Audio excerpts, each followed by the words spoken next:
오늘 하나님 주신 말씀 함께 나누겠습니다. 사무엘상 19장 1절부터 24절까지 말씀입니다. 사울이 지금 계속 하고 있는 게 뭐죠? 다윗을 죽이려고, 그죠? 다윗 죽이기, 이렇게 부제를 붙일 수 있다 말씀드렸죠. 계속 됩니다. 이 다윗을 죽이려고 하는 이야기가 18장, 19장. 근데 18장과 19장의 차이가 있다면 뭐가 있냐면 18장은 비밀스럽게 다윗을 죽이려고 했다는 거예요. 비밀스럽게. 아무도 모르게. 여러 정치적인 그러한 전략을 짜면서 다윗을 죽이려고 했었던 이야기가 18장이고요. 19장은 이제는 아예 공개적으로 노골적으로 다윗을 죽이려고 하는 그런 이야기입니다. 그래서 여러분 본문 19장 1절을 보시면 사울이 그의 아들 요나단과 그의 모든 신하에게 다윗을 죽이라 명령하였다. 이렇게 되어 있죠. 아예 공식화하는 겁니다. 18장에서는요. 신하들에게까지도 이 의도를 드러내지 않았었어요. 그래서 신하들도 지금 이 명령에 몹시 당황했을 것이고 놀랐을 거예요. 요나단도 마찬가지죠. 요나단은 그래서 다윗에게 이 사실을 미리 알려서 피신할 수 있도록 도와줬습니다. 그렇게 하고 시간이 또 흘렀는데 또 전쟁이 일어납니다. 전쟁이 일어나는데 또 다윗이 또 공을 세우죠. 근데 사울은 전쟁에서 이기고 돌아온 다윗을 보면서 못마땅해요. 나라를 위해 그렇게 목숨 걸고 싸웠는데 이기고 돌아왔는데 못마땅한 거예요. 좋아야 하는데 화가 나는 거예요. 기뻐해야 되는데 약오른 거예요. 여러분 이런 두 가지 마음이 있는 걸 뭐라고 하죠? 양가 감정 이렇게 말하죠. 차라리 미워할 때는 확 미워하면 좋겠어요. 근데 애증 그런 거 있죠. 사랑하면서 미워하는 거. 이게 정말 힘들고 고통스러운 거거든요. 이 양가 감정이라는 것이. 근데 이 다윗은 좀 바보스럽잖아요. 그래서 사울이 자기를 미워하는지 어떤지 상관없이 또 그렇게 고된 그런 전쟁을 하고 와서도 또 왕을 위해서 또 수금을 연주합니다. 또 워낙 또 이 수금 연주를 또 좋아했기 때문에 왕이 그래서 또 연주를 해드리는데 그 음악이 너무 아름답고 감미로운데 또 어때요? 또 화가 나는 거예요. 이게 미치는 거죠. 그죠? 좋아야 하는데 화가 나고 기쁜데 약이 오르고 사랑하는데 왠지 밉고 그런 양가 감정이 참 사람을 아주 고통스럽게 합니다. 결국 이 사울이 화를 주체하지 못하고 들고 있던 창을 다시 또 던집니다. 두 번째죠. 그러니까 첫 번째는 우발적이고 또 스트레스 너무 세니까 너무 강하니까 다윗을 죽이려고 했던 의도는 아니다 이렇게 이해할 수 있었는데 두 번째 이렇게까지 하니까 이것은 아주 노골적으로 다윗을 죽이겠다는 그런 의도가 드러나는 거죠. 또 다윗은 극적으로 또 피합니다. 하여튼 잘 피합니다. 근데 사울은 아예 집으로 군사를 보내서 아예 죽이고 와라 이렇게 명령을 합니다. 그래도 이번에는 그의 아내고 사울의 딸인 미갈이 또 남편을 또 피신시킵니다. 침대에다가 우상을 눕혀놓고 마치 다윗이 누워있는 것처럼 위장을 해놓고 다윗을 또 피신시킵니다. 또 아내 덕분에 가까스로 또 목숨을 구한 이 다윗은 라마에 있는 사무엘에게 찾아갑니다. 18절, 19절 같이 읽겠습니다. 다윗은 그렇게 달아나서 살아난 다음에 라마로 사무엘을 찾아가서 그동안 사울이 자기에게 한 일을 모두 이야기하였다. 그러자 사무엘은 곧 다윗을 데리고 나요스로 가서 살았다.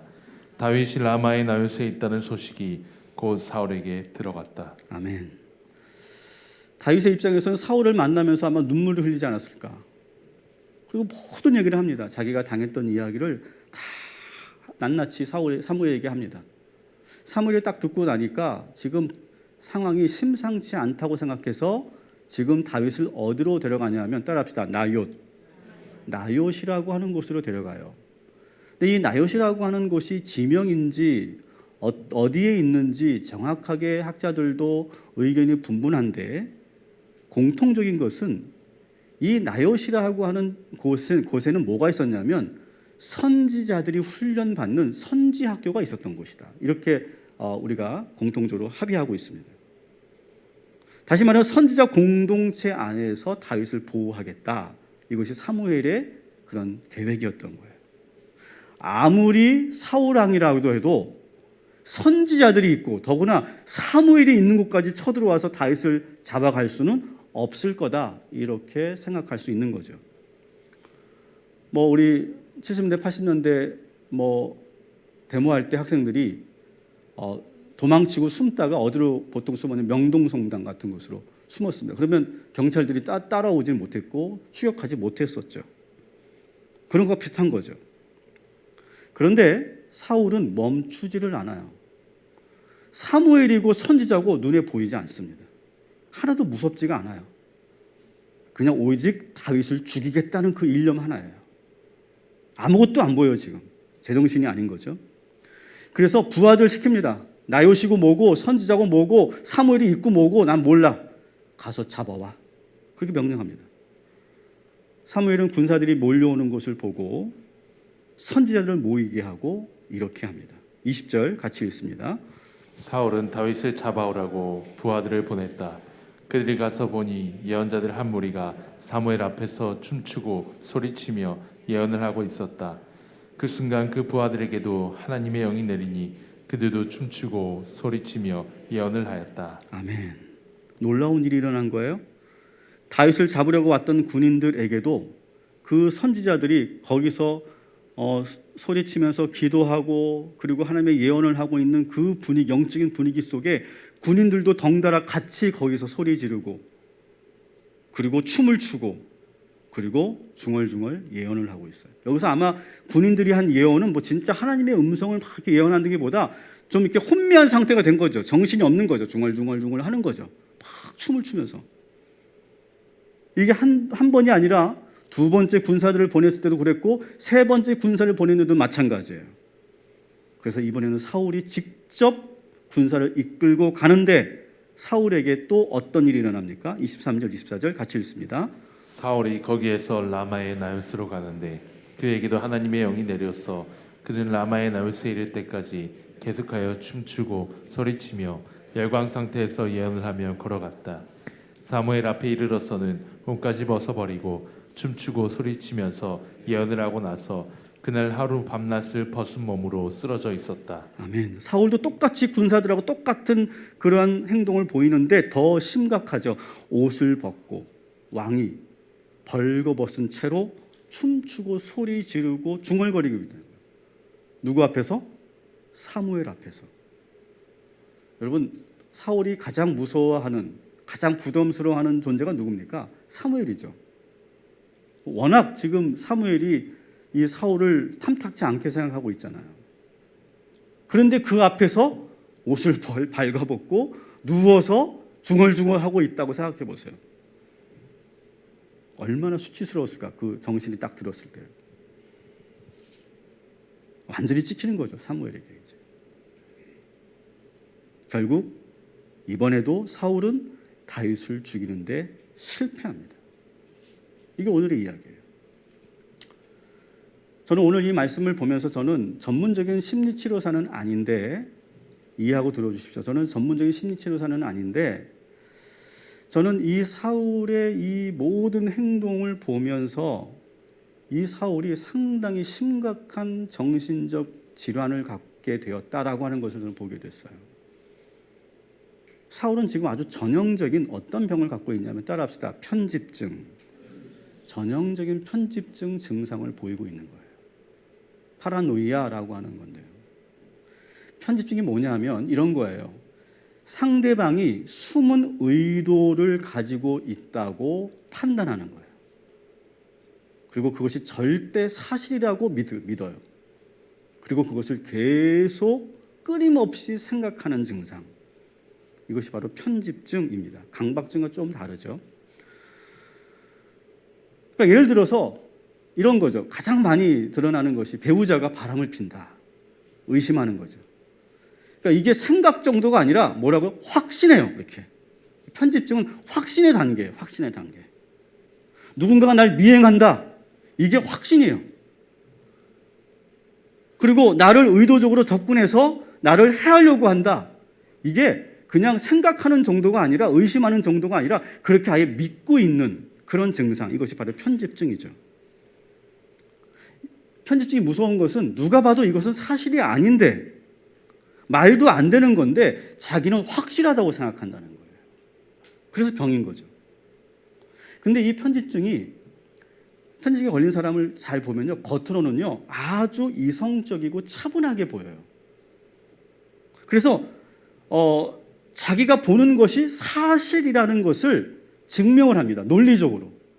내 말이 틀리지 않다니까 몇 년도 몇 월, 며칠, 몇 시에 그 사람이 나한테 이렇게 했어.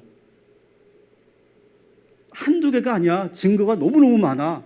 그러면서 그것을 막 줄줄줄 이야기할 정도, 아주 논리적으로 자기가 피해를 받고 있다라고 하는 것을 하는 거예요. 그러니까 정신이 아주 또렷해요. 그래서 보통 사람들이 보기에는 저 사람 그렇게 문제가 없는 것 같고 저 사람이 어쩌면 하는 말이 맞는 것처럼 느껴질 정도로 아주 이성적입니다. 네, 그렇습니다. 산에서 설교하는 줄 알았어. 메아리가 올리고. 자기 판단에 전혀 의심하지 않는 거예요. 그러니까 편집증에 걸린 사람은 자신은 전혀 문제가 없다고 생각한다는 거죠. 그러면서 자기 자신의 문제를 보지 못해요. 자, 사울을 보시오. 사울은요, 다윗이 어떻게 한다고 생각하는 게 자기의 왕위를 노리고 있다고 생각해요. 나를 끌어내리려고 한다고 생각해요. 나를 반역할 거라고 생각해요. 아니, 생각 정도가 아니라 확신하고 있어요. 확신. 그러니까 확신이니까 뭐예요? 다윗은 제거되어야 될 대상인 거예요. 반드시. 다윗이 죽어야 나라가 산다 이거예요. 그것이 정의라고 생각하는 거예요. 그렇기 때문에 사울은 이제는 공식적으로, 지난주는 은밀하게 했지만 이제 아예 공식화해서 다윗을 죽이라고 명령을 하는 거예요. 당연한 거예요. 창을 던지는 거 우발적인 거 아니에요. 당연한 거예요. 이거는 죽어야 되는 대상이에요. 그러니까 이 편집증에 걸린 사람들은 주변에 아무리 그 생각이 잘못됐다고 말해줘도 듣지를 않아요. 이게 바로 편집증을 갖고 있는 사람의 특징이에요. 보세요. 지금 아들 요나단이 아버지에게 아주 일목요연하게 아버지의 그 판단과 생각이 얼마나 잘못됐는지, 다윗이 얼마나 좋은 사람인지를 설명하는 장면이 나옵니다. 우리 4절 5절 길지만 한번 같이 읽어보도록 하겠습니다. 요나단은 아버지 사울 앞에서 다윗의 좋은 점들을 이야기하였다. 그는 사울에게 말하였다. 아버지께서는 아버지의 신하 다윗을 해치려고 하십니다만 이런 죄를 지으시면 안 됩니다. 다윗은 아버지께 죄를 지은 일이 없습니다. 오히려 다윗은 아버지를 도와서 아주 좋은 일들만 했습니다. 그는 자기 목숨을 아끼지 않고 블레셋 장군을 쳐 죽였고, 그래서 주께서 온 이스라엘에게 이렇게 큰 승리를 안겨주셨습니다. 아버지께서도 그것을 직접 보고 기뻐하셨습니다. 그런데 지금 무엇 때문에 이유도 없이 다윗을 죽여 죄 없는 피를 흘려 죄를 지으려고 하십니까? 아멘. 이렇게 지금 얘기해 주는 거예요. 요나단이 정확하게 팩트를 얘기해 주는 거예요. 그런데 이 사울이 이 말을 듣고 다윗을 죽이는 것을 멈추겠다라고 아들한테 말합니다. 근데 편집증이 이렇게 쉽게 고쳐지면 얼마나 좋아요. 이것은 말뿐이었어요. 얼마 가지 않습니다. 편집증을 갖고 있는 사람이 정치를 하면요, 얼마나 무서운지 이 사울을 통해서 우리가 알 수 있는 거예요. 겉으로는 공포합니다. 이제 내가 다윗을 죽이지 않겠다 이렇게 공포해놓고 여전히 그 마음은 사라지지 않아요.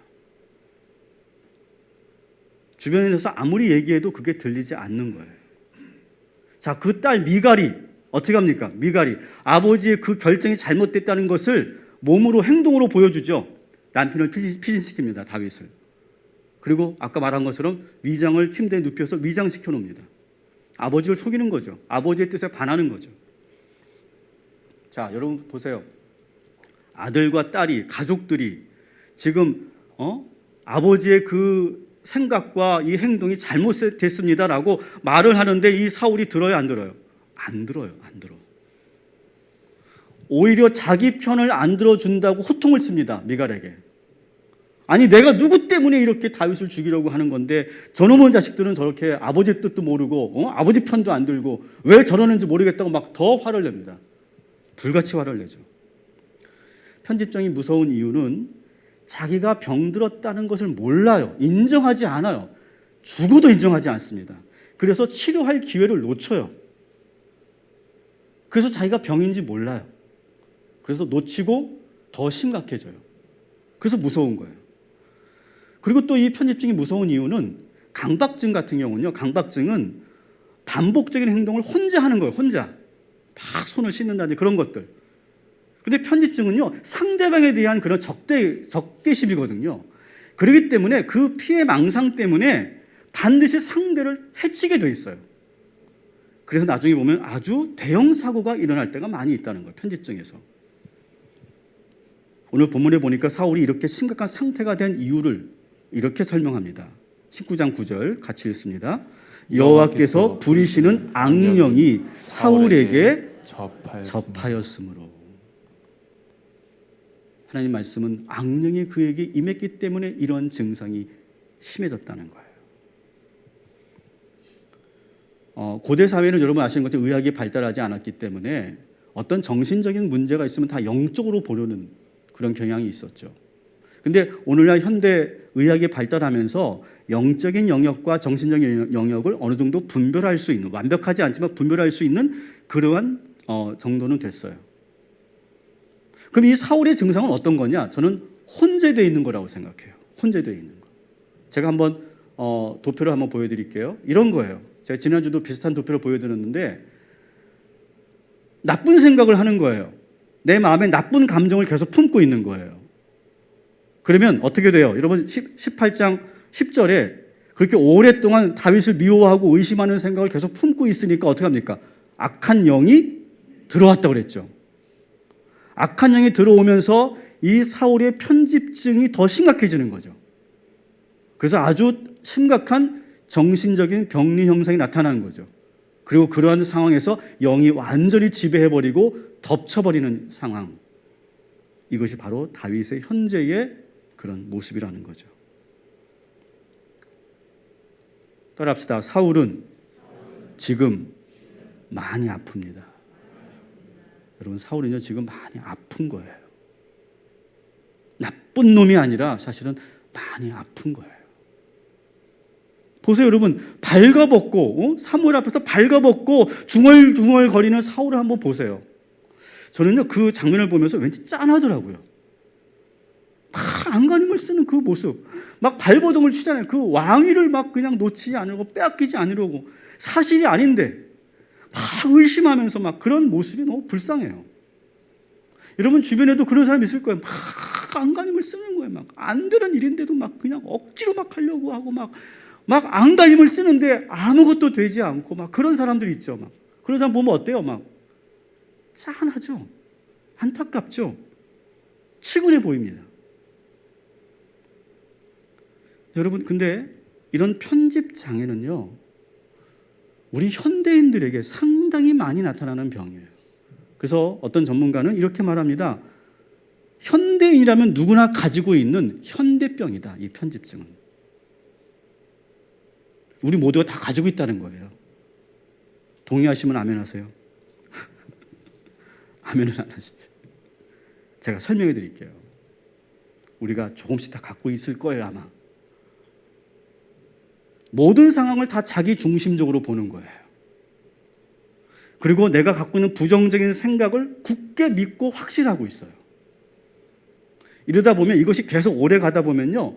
다양한 망상이 드러나기 시작하는데 그중에 가장 대표적인 것이 피해 망상이에요. 아실 거예요. 방금 말씀드렸지만 다른 사람들이 나를 해치려고 한다. 이걸 항상 느끼는 거예요. 내가 피해를 받고 있다고 생각하는 거예요. 계속.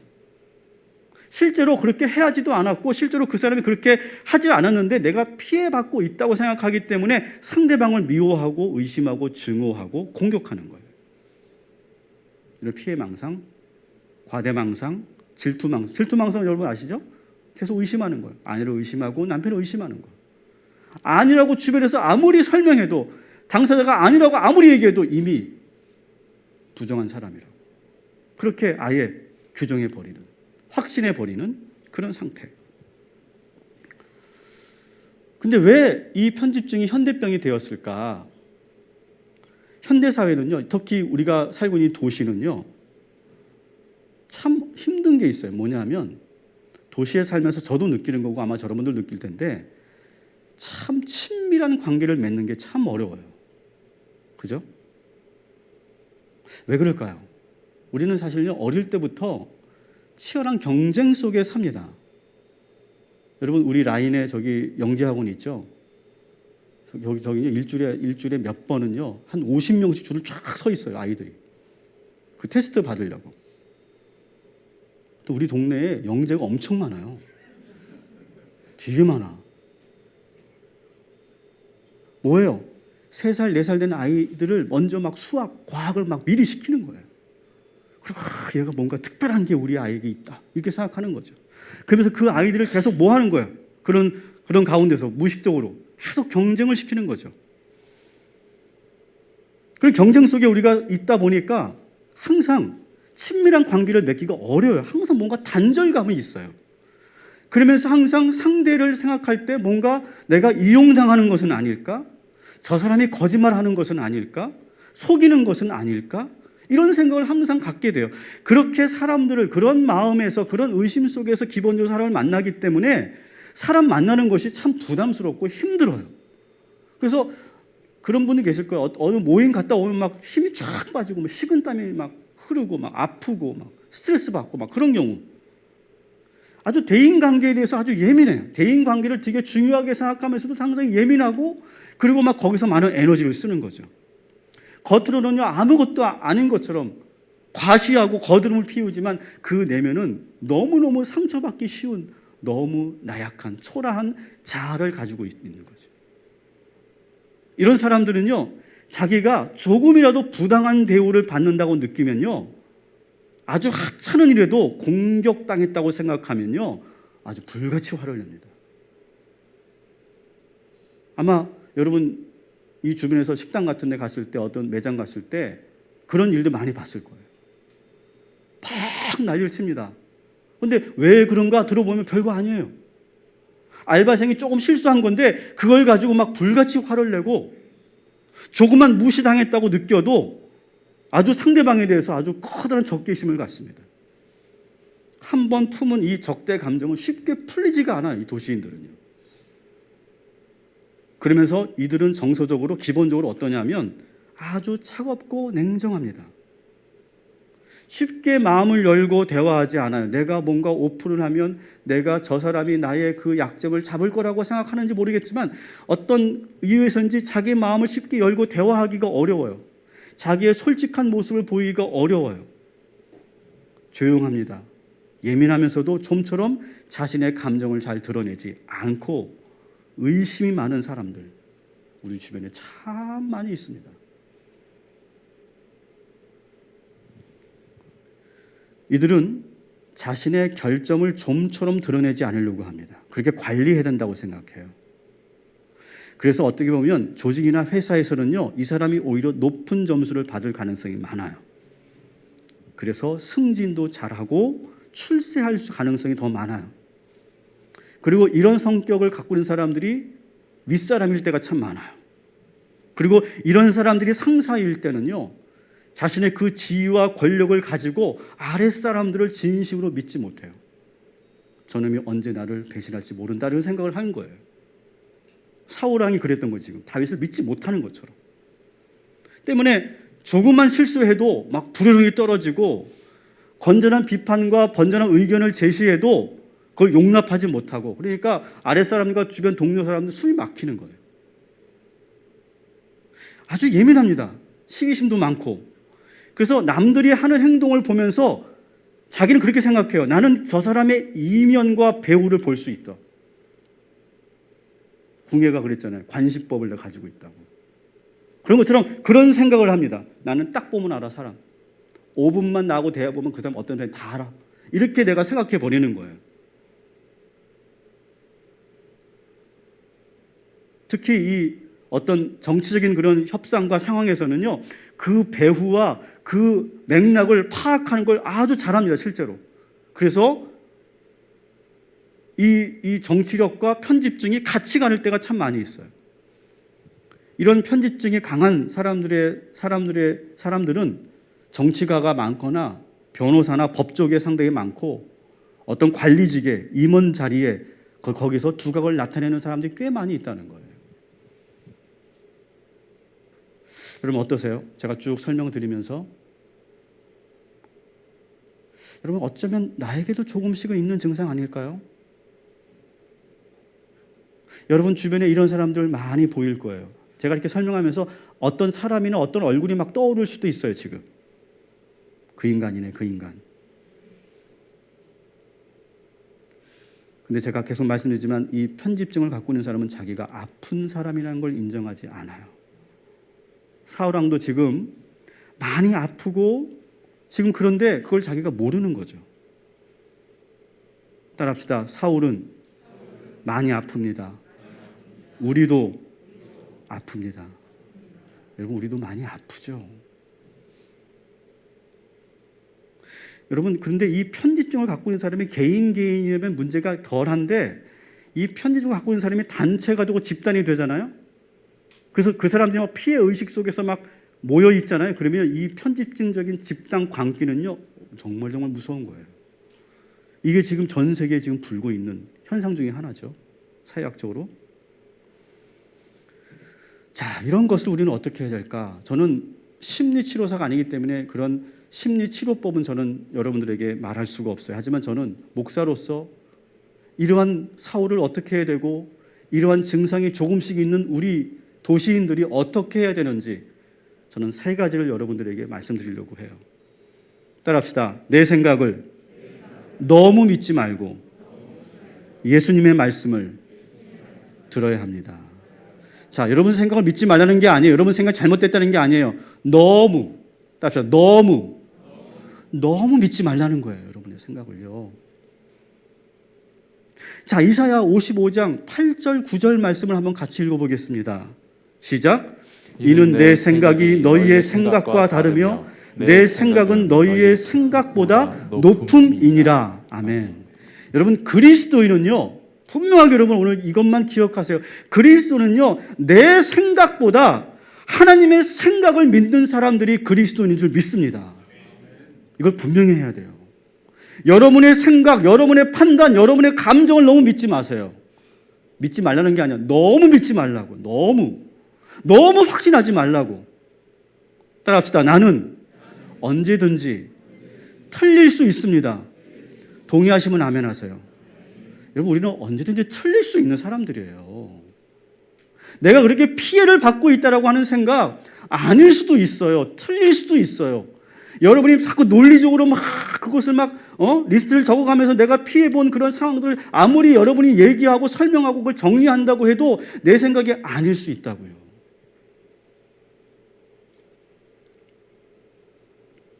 아무리 여러분의 생각이 확실하다고 해도 무조건 이렇게 생각하세요. 나는 언제든지 틀릴 수 있는 사람이다. 이것만 여러분 기억하세요. 그리고 우리는요, 내 생각이 아니라 하나님의 생각이 어떠한지를 우리는 봐야 되는 거예요. 하나님이 뭐라고 그러세요? 이는 내 생각이 너희 생각과 다르다. 내 생각은 너희의 생각보다 더 높다. 여러분 이러한 마음을 가지고 있어야 주변의 사람들의 말이 들려요. 그래야 우리가 들을 수 있고 그래야 내가 고쳐야 되겠다 이렇게 가는 거예요. 지금 보세요. 사울이 요나단과 미갈이 지금 계속해서 아니에요 아빠 잘못되신 거예요. 잘못 보신 거예요. 그렇게 말을 해도 지금 듣지 못하니까 지금 더 큰 병이 나타나고 더 큰 일이 일어나는 거잖아요. 여러분의 생각을 너무 믿지 마시라고요. 저는 이 이사야 55장 8절 9절이 저의 편집증을 고친 말씀이라 제가 여러분 드리는 거예요. 저도 도시에 살았는데 저도 서울 출신이고 도시에서 거의 많은 시간을 살았는데 저에게도 왜 그런 편집증이 없겠냐고요. 그런 피해의식이 왜 없겠냐고요. 그럴 때마다 저는 이 55장 8절 말씀을 붙잡아요. 내 생각은 하나님의 생각과 다르다. 내 생각을 너무 확실하게 믿지 말자. 두 번째 따라합시다. 서로를 믿어야 합니다. 여러분 이게 쉽지 않아요. 알아요. 편집증에 강한 사람은요 이게 정말 어려운 건지 아는데 그래도 저는 여러분들에게 꼭 말씀드리고 싶어요. 쉽지 않지만 이 생각을 하기가 어렵겠지만 여러분 주변에 있는 사람들 다시 한번 돌아보시고 여러분을 사랑하는 사람들이 여러분 주변에 있음을 믿으시기 바랍니다. 적어도 여러분 우리 하나님은요 우리들에게 꼭 필요한 사람을 우리 주변에 붙여주시는 줄 믿습니다. 여러분 그걸 믿으셔야 돼요. 여러분 남편도 믿지 못하고 자식도 믿지 못하면 우리가 어떻게 삽니까? 하나님께서는요 우리들에게 기본적으로 좋은 사람들, 나를 사랑하는 사람들, 나를 위하는 사람들, 나를 위해 기도해 주는 사람들을 적어도 몇 명씩은 붙여주셨다는 거예요. 여러분 배우자를 믿으십시오. 여러분의 가정을 믿으세요. 그리고 우리 교회 교우들을 믿고 신뢰하시기 바랍니다. 하나님께서 우리를 왜 이 동탄 꿈의 교회로 이렇게 4년 동안 이렇게 우리를 인도해 주셨을까요? 이 안에서 좋은 관계 맺으라고. 이 안에서 서로 사랑하고 이 안에서 서로가 붙잡아주고 혹시 그러한 상처가 있는 사람들을 회복시켜 주라고 우리가 이렇게 만나게 하신 것인 줄 믿습니다. 믿어주십시오. 적어도 여러분 주변 사람들을. 세 번째, 오늘 예배를 통해 하나님께서 다시 한번 하나님의 영이 거룩한 성령이 여러분에게 임하게 될 줄 믿습니다. 여러분이 그 부정적이고 불신앙적인 마음을 여러분 오래 방치해 두지 말라고 그랬죠. 제가 일부 예배 드리기 전에 제 멘탈이 조금 흔들리더라고요. 그럴 때가 좀 있잖아요. 이렇게 특별한 일은 없지만 뭔가 막 이렇게 막 짜증 같은 게 올라오기도 하고 막 불안한 그런 감정이 올라오기도 하고. 근데 이것을 내 이유는 알 수 없어. 어떤 사건이 있었던 건 아닌데 자꾸 내가 이렇게 흔들리는 제 자신을 발견했어요. 그래서 제가 예배 드리기 전에 이 성전에 와서 기도하면서 하나님 저를 붙잡아 주세요. 이렇게 하고 제가 1부 예배 지금 2부 예배를 드리고 있는데요. 제가 이렇게 이상하게 보이지 않죠? 그게 보이면 병원 가야 되는 거고. 근데 그렇다는 거예요. 우리는 언제든지 그럴 수 있잖아요. 항상 우리가 충만하지 않잖아요. 항상 좋을 수 없잖아요. 그럴 때 여러분 이렇게 됐을 때 저는 뭘 해야 되냐면 저의 마음을 들여다봐야 돼요. 끝나고 나면요. 기도하면서 하나님 제가 왜 그렇게 불안했을까요? 왜 이렇게 흔들렸을까요? 제 멘탈이요. 내 마음을 방치하지 말고 계속 볼 수 있어야 돼요. 그래야 악한 영이 지배하지 못해요. 사울처럼. 자 보세요. 오늘 사무엘은 다윗을 어디로 데려갔다고요? 나요스로 데려갔어요. 선지학교, 선지자들이 그 많은 오늘날로 보면 신학대학 같은 곳이에요. 그곳으로 데려갔어요. 그곳에서 그 수많은 선지자들에게 기도받게 하는 거예요. 영적으로 보호받게 하는 거예요. 그리고 수많은 선지자들이 거기서 하나님의 영을 받고 예언을 하고 거기서 소리치며 기도하고 있잖아요. 그때 다윗도 같이 거기서 덩달아 하나님의 은혜와 영을 체험하는 거죠. 따라합시다. 가장 안전한 곳이 하나님이 계신 곳입니다. 여러분에게 그 가장 안전한 곳이 어디예요? 바로 이 동탄 꿈의 교회인 줄 믿습니다. 바로 이곳이 하나님의 영이 머무는 곳이고 이곳이 바로 우리들의 나얏인 줄 믿습니다.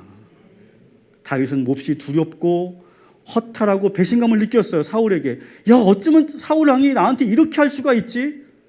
야, 정말 너무 서운하다. 막 그렇게 허탈한 가운데 사무엘을 찾아갔는데 그 안에서 사무엘을 통해서 선지자를 통해서 주의 영을 다 공급받고 나니까 다윗이 변합니다. 그래서 우리가 이제 다음 주 20장을 보는데 다윗이 이제 드디어 아예 궁을 떠납니다. 예루살렘을 떠나고요. 사울을 떠납니다. 더 넓은 세계로 갑니다. 더 고생스러울 수 있지만 위험할 수 있지만 하나님의 영을 받고 나가는 거예요. 저는 오늘 예배가 그런 예배가 되길 소망합니다. 하나님의 영이 임하는 예배, 하나님의 영이 임하여서 여러분의 영적인 문제가 치유되는 예배, 여러분 안에 있는 크고 작은 편집증들이 사라지는 예배, 여러분의 작은 상처들이 회복되는 예배가 되기를 주님의 이름으로 축복합니다.